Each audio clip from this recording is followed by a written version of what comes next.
மசாலா கொஞ்சம் கூட உதிராம ஒரு சூப்பரான மீன் வறுவல் ரெசிபி பார்க்கலாமா? ஃபர்ஸ்ட்டு மசாலா எப்படி செய்றதுன்னு பார்த்துடலாம்.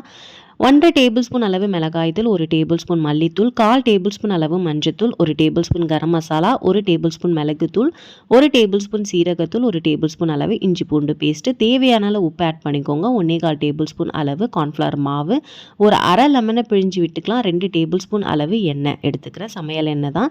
உங்களுக்கு வேணும்னாலும் தேங்காய் எண்ணெய் யூஸ் பண்ணி நல்லா மிக்ஸ் பண்ணிக்கோங்க. இந்த இன்க்ரீடியன்ஸ் எல்லாமே நான் கமெண்ட் செக்ஷனில் பின் பண்ணுறேன். மறக்காமல் போய் செக் பண்ணி பாருங்கள்.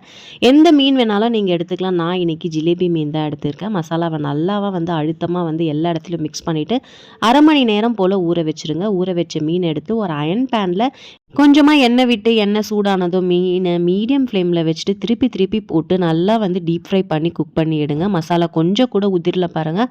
சாப்பிட்றதுக்கு ரொம்பவே டேஸ்டியாக இருக்கும். நாளைக்கு வேறு சண்டே இந்த வீடியோவை சேவ் பண்ணி வச்சுட்டு கண்டிப்பாக ட்ரை பண்ணி பாருங்கள்.